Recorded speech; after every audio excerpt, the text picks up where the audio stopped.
శ్రీ ఎర్ని దుర్గా మహాకాళీ భైరవ్ అభిరామ్ గురు భవానీ భూతప్రేత పిశాచ నివారణ నరకోశ దృష్టికోశ నివారణ వ్యాపారాభివృద్ధి కొరకు గృహదోష గ్రహదోష నివారణ కొరకు కళ్యాణ దోష నివారణ సంతాన దోష నివారణ స్త్రీల శారీరక సమస్యలు మానసిక సమస్యలు చెడుపు చిళ్లంగా తీయుట దంపతుల మానసిక సమస్యలు భూమి యొక్క సమస్యలు ఆరోగ్య సమస్యలకు నాటు వైద్యం వాస్తు జ్యోతిష్యం గృహమునందు శాంతి హోమం అఘోరి పూజలు చేయుదురు. మరిన్ని వివరాలకు ఈ క్రింది నంబర్లకు సంప్రదించండి. నమస్తే, వెల్కమ్ టు వార్తాకిరణం. నేను కృష్ణకుమార్. వార్తల్లో ముందుగా హెడ్లైన్స్.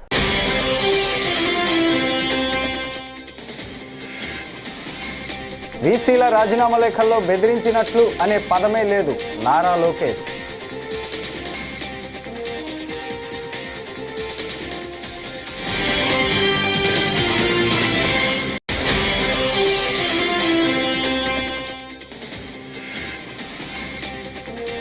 కూటమి దుష్టపాలనకు టీచర్లు గట్టిగా బుద్ధి చెప్పారు. మాజీ మంత్రి గుడివాడ అమర్నాథ్.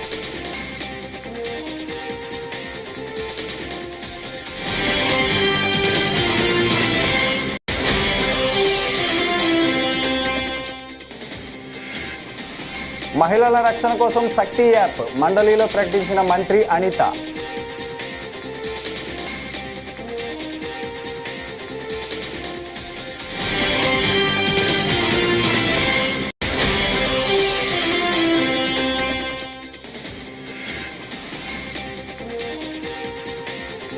అక్రమ అరెస్టులపై మాజీ మంత్రి ఆర్కే రోజా ఫైర్.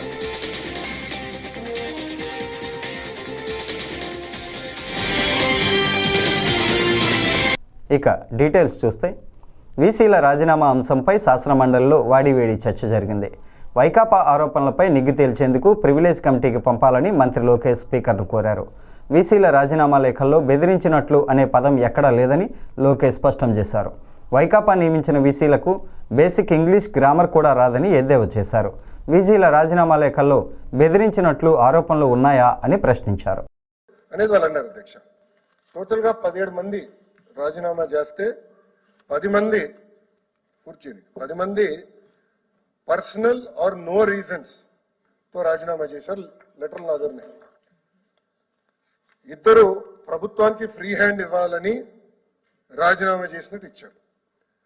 5 ఓరల్ ఇన్స్ట్రక్షన్స్ వచ్చినాయి, అందుకే రాజీనామా చేశారు అని ఇచ్చారు. ఎవరు బెదిరించాం, పలానోళ్ళు ఫోన్ చేసి మమ్మల్ని బెదిరించారు, బయటికి వెళ్ళమన్నారు, ప్రొటెస్ట్తో నేను రాజీనామా చేస్తున్నానని చెప్పాల.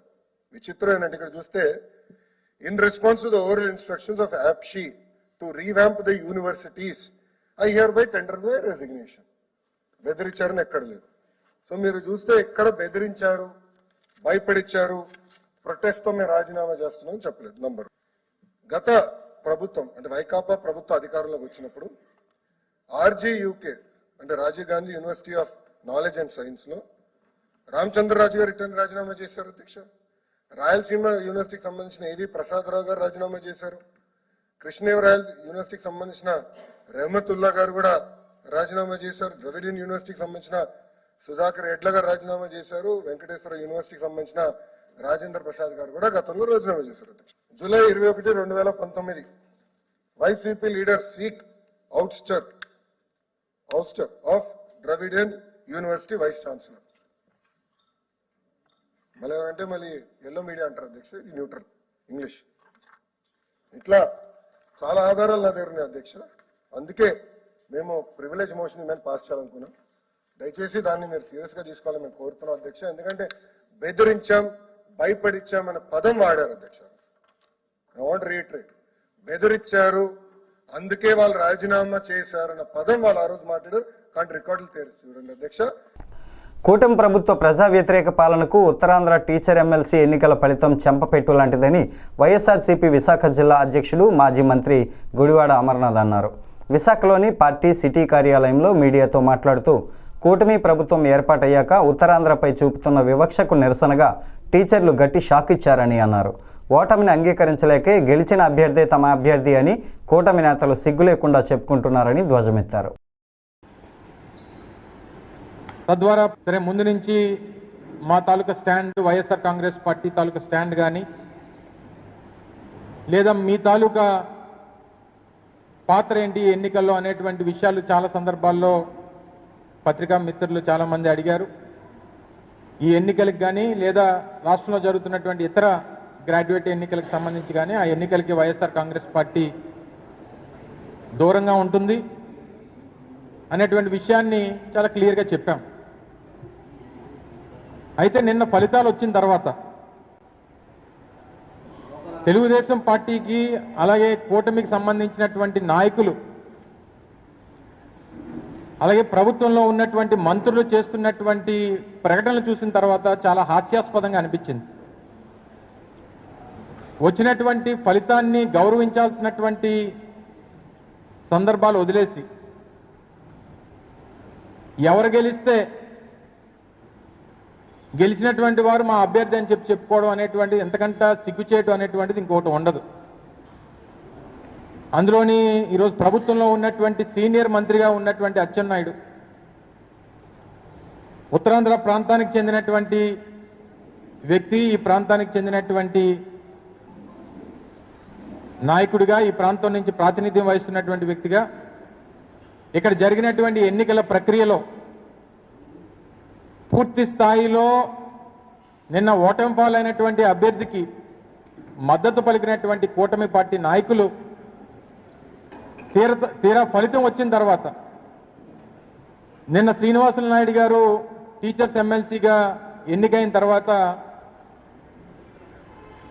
శ్రీనివాసులు నాయుడు గారి తాలూకు విజయంలో కూటమి పాత్రే ఉంది, కూటమి బలపరిచినటువంటి అభ్యర్థి శ్రీనివాసులు నాయుడు గారు అని చెప్పుకోవడం అనేటువంటిది మరి ఎంతకంట సిగ్గుచేటు ఇంకోటి ఉంటుందా అని చెప్పని అడుగుతా ఉన్నా.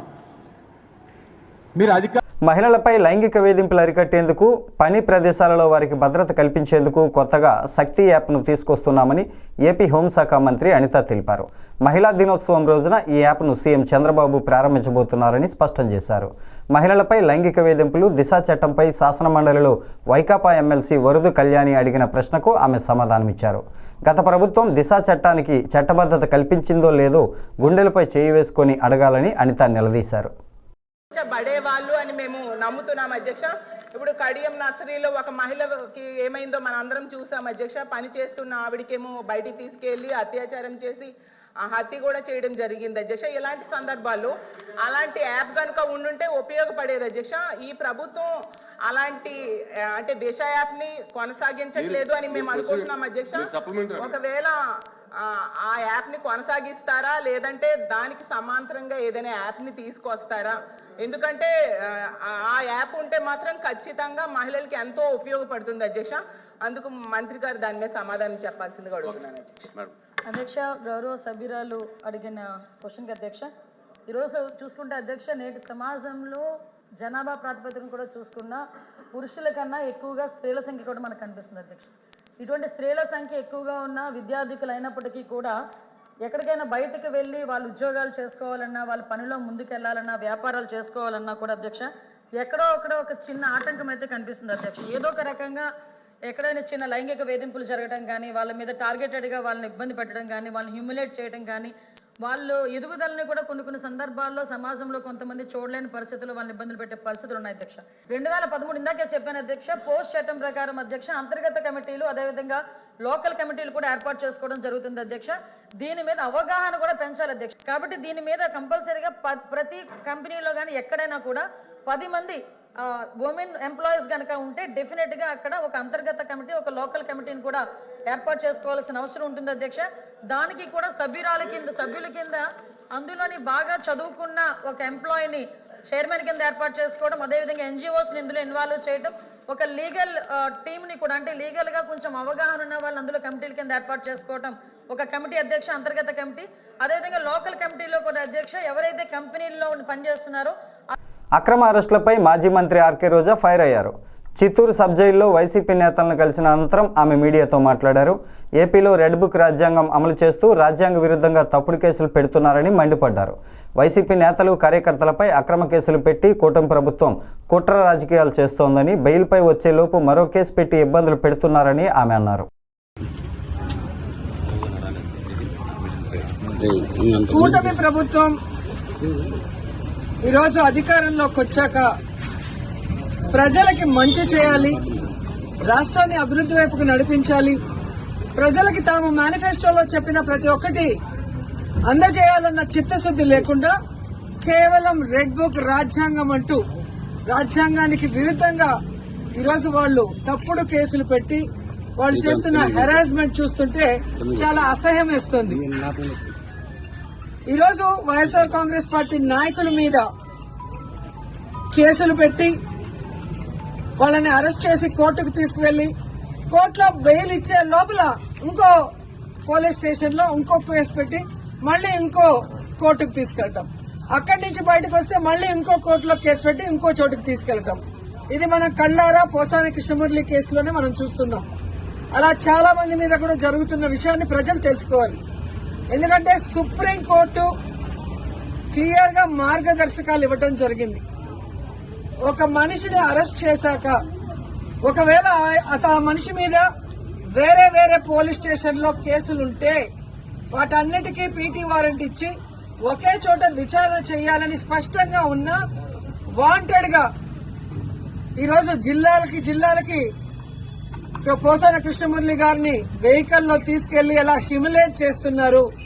ఆయన ఆరోగ్య పరిస్థితి బాగా లేకపోయినా ఆయన ఏ విధంగా టార్చర్ పెడుతున్నారో మనం కళ్ళారా చూస్తున్నాం. నర్సరావుపేటకు చెందిన 600 మంది చిట్ ఫండ్ బాధితులు ఉండవల్లిలోని సీఎం చంద్రబాబు నివాసం వద్దకు తరలివచ్చారు. సాయి సాధన చిట్ ఫండ్ సంస్థ యాజమాన్యం మోసం చేయడంతో తాము కష్టపడి సంపాదించి దాచుకున్న సొమ్ముని పోగొట్టుకున్నామని వారంతా ఆవేదన వ్యక్తం చేశారు. ఈ క్రమంలో బాధితులతో మాట్లాడి వారికి ధైర్యం చెప్పారు. ప్రభుత్వ పరంగా తప్పు చేసిన వారిపై చర్యలు తీసుకుని బాధితులకు న్యాయం చేస్తానని సీఎం చంద్రబాబు హామీ ఇచ్చారు.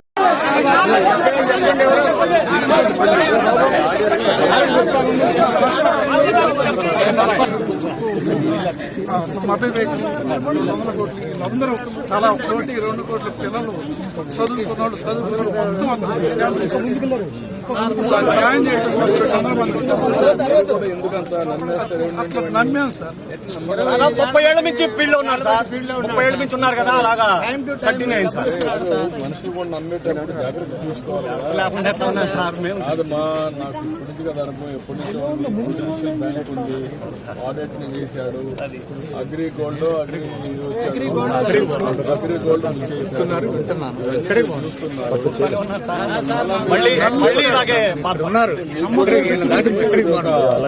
ఒక రోజు కష్టం వస్తున్నా ఒకడు మోసం చేశాడని తెలిసినా మళ్ళా టెంప్టేషన్, ఆ టెంప్టేషన్ తో తప్పులు చేస్తాను జీవితాలు. అతను ఎలాంటి నష్టాలు లేవు సార్. వాడుకుంటుంది మా వాడి ఏమైంది మోసం చేశాడు.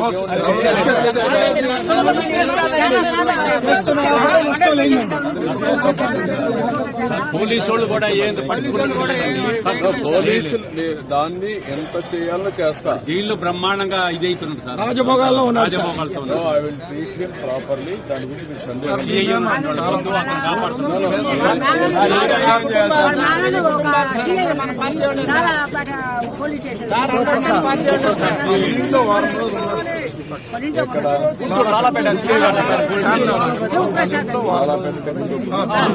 ఒక వారం ఉన్నాడు. పేరేంటి ఆయన? పేరేంటి? అడుసుమల్లి శివప్రసాద్. షెల్టర్ లో ఉండి అదవడం సార్. దాంట్లో డైరెక్టర్స్ సభ్యులే అంతా డైరెక్టర్స్. వాళ్ళంతా కూడా ఇటు వెళ్ళిపోయారు. భార్య, కూతురు, కొడుకు ఎటు వెళ్ళిపోయారు. నంబర్ మేము ఆ బాధ మేము చెప్పుకుంటున్నాం. మీరు పట్టుకొచ్చేసేయండి. వాళ్ళంతా కూడా ఎక్కడున్నారో తెలియదు. వాళ్ళందరినీ తీసుకొచ్చి అరెస్ట్ చేస్తే అప్పుడు అన్ని బయటకు వస్తాయి. నేను రిటైర్డ్ ఎంప్లాయీ. నాకు వచ్చిన బెనిఫిట్స్ అన్ని కూడా అక్కడికే ఇచ్చారు. 20 రోజుల ముందు నుంచి ఒక 50 కోట్ల రూపాయలు వసూలు చేశాడండి. కావాలని దాటేయడం. డబ్బులు ఎక్కడికి పోలేదండి, మొత్తం ఉన్నాయి. దేశంలో ఏంటంటే కొంతమంది మోసాలు చేయడం అలవాటు అయిపోయింది. అబద్ధాలు చెప్పడం, మోసాలు చేయడం బాగా అలవాటైపోయిందండి. ఆర్థిక నేరాలు, రాజకీయ నేరాలు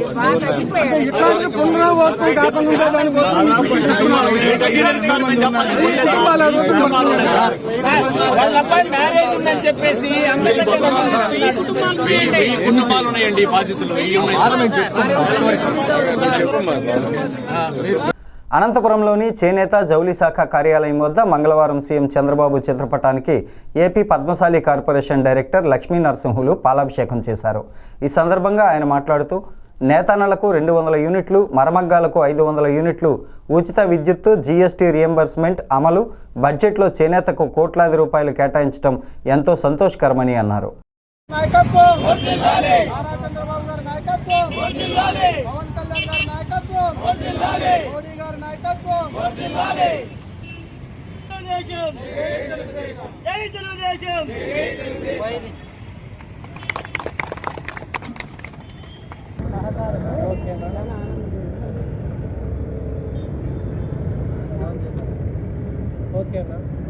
ఆంధ్రప్రదేశ్ రాష్ట్రంలో చేనేత వృత్తి మీద ఆధారపడినటువంటి నేతన్న జీవితాల్లో వెలుగు తీసుకుని రావాలనేటువంటి ప్రధానమైనటువంటి ఆకాంక్షతో గౌరవ ముఖ్యమంత్రి వర్యులు నారా చంద్రబాబు నాయుడు గారి సారథ్యంలో ఈ రాష్ట్రంలో ఉన్నటువంటి చేనేతలకు 200 యూనిట్ల వరకు ఉచిత విద్యుత్తును మరి ప్రవేశపెట్టడం అనేది చాలా హర్షించదగ్గ విషయం.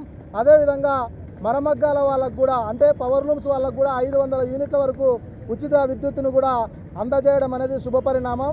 ఈ రాష్ట్రంలో ఉన్నటువంటి చేనేత కార్మికులు ఎవరన్నా సొంత ఇల్లు కట్టుకోవాలనేటువంటి ఆలోచనతో ముందుకు వెళ్తే వాళ్ళకు కూడా అందరికన్నా ఎక్కువగా 50,000 రూపాయలు మరి అదనంగా కూడా ఇస్తామని చెప్పి ప్రకటించినందుకు, అదేవిధంగా రాష్ట్ర బడ్జెట్లో మరి కోట్లాది రూపాయలు కేటాయించి చేనేతలకు పెద్దపీటను వేయడం అనేది చాలా గర్వకారణం. ఇటువంటి థ్రిఫ్ట్ పథకాన్ని కూడా మళ్ళీ పునరుద్ధరించి అదేవిధంగా చేనేత కార్మికులు మగ్గాలకు నేసినటువంటి చీరలకు కానివ్వండి ఏ వస్తువుకైనా కూడా మరి అమ్ముకునేందుకు మార్కెటింగ్ సదుపాయాన్ని కూడా కల్పిస్తున్నారు. చేనేత వృత్తులపైన ఆధారపడినటువంటి కుటుంబాలకు జీఎస్టీ అనేటువంటి పెనుభారం అనేది ఈ దేశంలో ఉంటే ఆంధ్రప్రదేశ్ రాష్ట్రంలో చేనేత కార్మికులను ఆదుకోవాలని జీఎస్టీ నుంచి కూడా ఉపసంహరించి జీఎస్టీ రియంబర్స్మెంట్ను కూడా తీసుకొని వచ్చినందుకు గౌరవ ముఖ్యమంత్రి చంద్రబాబు నాయుడు గారికి కృతజ్ఞతలు తెలియజేస్తున్నాం. ఈ రాష్ట్రంలో చేనేతలకు మరి మొండి చేయి చూపి దగా చేసినటువంటి వ్యక్తి ఈ రాష్ట్రంలో ఎవరన్నా ఉన్నారంటే అది జగన్మోహన్ రెడ్డి గారు. జగన్మోహన్ రెడ్డి గారు చేనేతలను యొక్క వృత్తులను కాపాడుకోకుండా వాళ్ళు రెవెన్యూ శాఖకు సంబంధించి వచ్చే అర్జీలను గడువులోపు నాణ్యతగా పరిష్కరించాలని కర్నూలు జిల్లా కలెక్టర్ పి రంజిత్ బాషా అధికారులను ఆదేశించారు. మంగళవారం వెల్దుర్తి తహసీల్దార్ కార్యాలయాన్ని కలెక్టర్ ఆకస్మికంగా తనిఖీ చేసి రికార్డులను పరిశీలించారు. పీజీఆర్ఎస్కి సంబంధించి వెల్దుర్తి మండలంలో మాత్రం సర్వేకి సంబంధించిన అర్జీల పరిష్కారం గడువు దాటడంతో కలెక్టర్ సర్వేయర్ పనితీరు పట్ల అసంతృప్తిని వ్యక్తం చేశారు.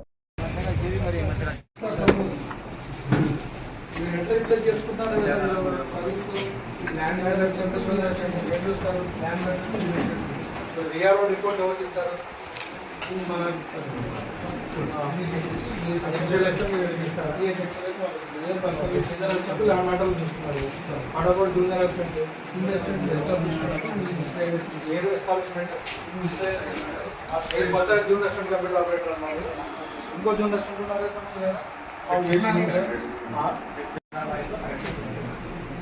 నేను చెప్పేది మేడం గారు ఇచ్చిన ప్రొసీడింగ్స్ అన్ని అప్లోడ్ చేసుకున్నారా, ఇయర్ వరకు చేసుకున్నారా అది ఉంటే సిస్టమ్ నోట్ పెడతాం.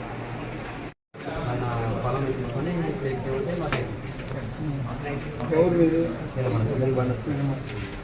మీది ఒక్కడేనా? ఆపరేటర్ పనిచేస్తున్నా సార్ ఇక్కడ పనిచేస్తూ ఆయన పొలం ఎక్కిస్తున్నాడు రైతులకి. ఆయన ఎక్కడ పొలం ఎక్కిస్తున్నా ఐడెంటిఫై చేసినారు, కాగితాలు చేసినాక తీసినాము కానీ సార్లు వాళ్ళు దానికి రద్దు ఏమైంది అట్లా సార్ నాకు కొట్టి చదివినవి వేసుకుంటున్నాం సార్. వేసే సార్ నుండి కేసు పెట్టినారా? కేసు పెడితే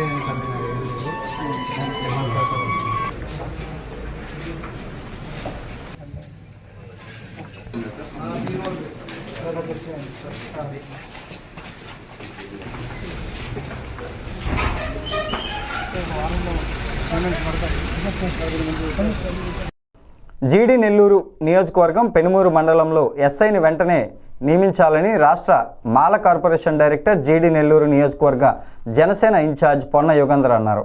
ఈ సందర్భంగా మంగళవారం ఆయన జీడి నెల్లూరులో మాట్లాడుతూ పెనుమూరు మండలంలో ఎస్ఐ లేకపోవడంతో అసాంఘిక కార్యక్రమాలు అక్రమాలు ఎక్కువయ్యాయని కనుక వెంటనే ఎస్ఐని నియమించాలని యుగంధర్ పొన్న కోరారు. నమస్కారం. గంగాధర్ నెల్లూరు నియోజకవర్గంలో పెనుమూరు మండల కేంద్రంలో పోలీస్ స్టేషన్ ఎన్నో సంవత్సరాలుగా ఉంది. ప్రస్తుతం ఎలక్షన్స్ అయిన తర్వాత ఇంతవరకు సబ్ ఇన్స్పెక్టర్ ఆఫ్ పోలీస్ వారిని ఇంతవరకు అపాయింట్ చేయలేదు. అక్కడ గుడి భూములు, బడి భూములు, ప్రభుత్వ భూముల్ని ఆక్రమించుకునే వాళ్ళు ఎక్కువయ్యారు. దీనిని కట్టడి చేయాలంటే పోలీస్ వ్యవస్థ పటిష్టమైనదిగా ఉండాలి, సమర్థవంతమైనటువంటి పోలీసు వ్యవస్థ అక్కడ ఉండాలి. కేసుల విషయంలో కానీ, మహిళలకు రక్షణ విషయంలో కానీ, ప్రజలకు రక్షణ విషయంలో కానీ, మండలంలో ఉన్న ప్రభుత్వ ఆస్తులను రక్షించడంలో కానీ, రెవెన్యూ వ్యవస్థతో పాటు పోలీసు వ్యవస్థ కూడా చాలా సక్రమంగా పనిచేసే విధంగా ఉండాలి. మేము చాలా రోజులుగా చూస్తూ ఉన్నాం. ఈ పరిస్థితి ఇలాగే వదిలిపెడితే మండలంలో ఇంకో రకమైనటువంటి పరిస్థితులు ఎదురయ్యే ప్రమాదం ఉంది. అసాంఘిక కార్యక్రమాలకి అడ్డగా మారిపోతుంది.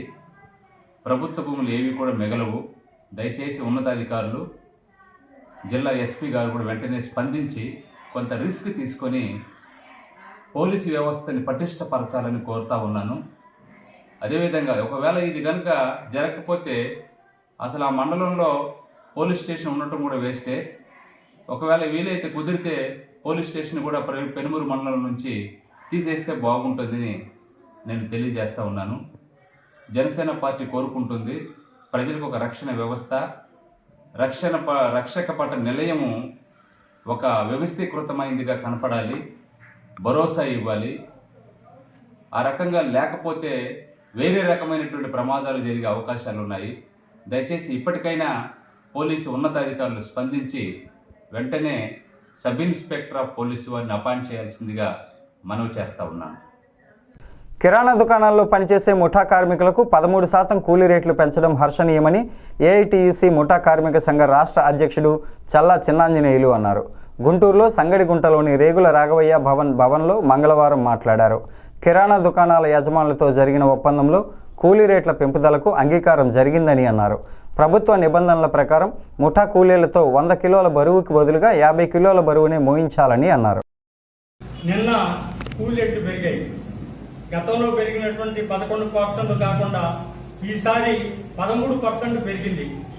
ఆ 13% పెరిగినటువంటి యజమానుడికి ధన్యవాదాలు తెలియజేస్తా ఉన్నాం. అయితే పెద్ద పెద్ద బస్తాలు వచ్చేటువంటి క్రమంలో ఆ పెద్ద బస్తాలని 100 కేజీలు రాకుండా ఉండేట్టుగా యాజమాన్యం చూసుకోవాల్సినటువంటి బాధ్యత వాళ్ళ మీద ఉంటుంది. అందుకని కార్మికులు ఇవాళ 50 కిలోలకు మించి మోసేటువంటి పరిస్థితి లేదని చెప్పేసి భారత ప్రభుత్వం చెప్పింది. కేవలం మనిషి 50 కిలోలు మాత్రమే మోయాలి, అంతకంటే మోయకూడదు. అయినప్పటికీ కూడా ఈ యజమానులు 75 కేజీలు 100 కేజీలు తెప్పించేటువంటి పరిస్థితి ఉన్నది. వాటిని యజమానులు 50 కేజీలకి కుదించుకోవాల్సిందిగా వాటికి విజ్ఞప్తి చేస్తూ పుష్కర్ ఘాట్ వద్ద జరిగిన బోట్ ప్రమాదంలో 2 మృతి చెందడానికి ప్రభుత్వ నిర్లక్ష్యమే కారణమని మాజీ ఎంపీ మార్గాని భరత్ ఆరోపించారు. మంగళవారం రాజమండ్రిలోని పుష్కర్ ఘాట్ వద్దకు వెళ్లి ఘటనా వివరాలను అడిగి తెలుసుకుని మాట్లాడారు. ప్రమాదాలకు నెలవైన ఈ ఏరియాలో కంట్రోల్ రూమ్ ఏర్పాటు చేయకపోవడం క్షమించరాని విషయమని అన్నారు. మృతుల కుటుంబాలకు 25 లక్షల చొప్పున ఎక్స్గ్రేషియో ప్రకటించాలని డిమాండ్ చేశారు. మరి ఒక బోట్ మునిగిపోవడము, ఆ బోట్లో ప్రయాణించిన మరి వాళ్ళు ఎవరో కూడా జాలర్లా, లేకపోతే వాళ్ళు చేపల వేటకు వెళ్ళారా, ఆ బ్రిడ్జ్ లంక దగ్గరికి ఎందుకు వెళ్ళారు అనేది డిపార్ట్మెంట్ కానీ లేకపోతే అధికారులు కానీ దీన్ని ఇంకా పూర్తి స్థాయిగా చెప్పాలి. అసలు రాత్రిపూట వెళ్ళాల్సిన అవసరం ఏముంటుంది? రాత్రిపూట అక్కడికి వెళ్ళింది దేనికి? చేపల వేటకి వెళ్ళారా? లేని పక్షంలో ప్యాకాట్ ఆడుకోవడానికి వెళ్ళారా? కోడి పందాలకు వెళ్ళారా? లేకపోతే అక్కడ ఏదన్నా పార్టీ ఏమన్నా జరుగుతుందా?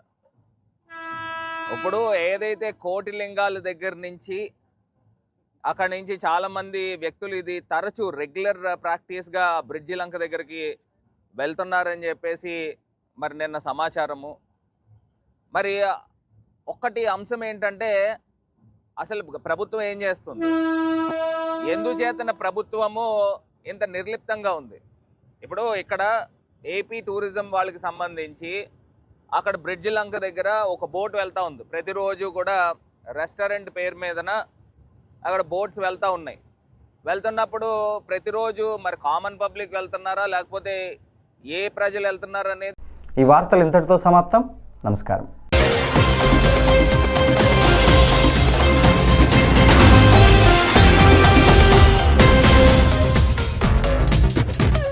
శ్రీ ఎర్ని దుర్గా మహాకాళీ భైరవ్ అభిరామ్ గురు భవానీ భూతప్రేత పిశాచ నివారణ నరకోశ దృష్టికోశ నివారణ వ్యాపారాభివృద్ధి కొరకు గృహదోష గ్రహదోష నివారణ కొరకు కళ్యాణ దోష నివారణ సంతాన దోష నివారణ స్త్రీల శారీరక సమస్యలు మానసిక సమస్యలు చెడుపు చిళ్లంగ తీయుట దంపతుల మానసిక సమస్యలు భూమి యొక్క సమస్యలు ఆరోగ్య సమస్యలకు నాటు వైద్యం వాస్తు జ్యోతిష్యం గృహమునందు శాంతి హోమం అఘోరి పూజలు చేయుదురు.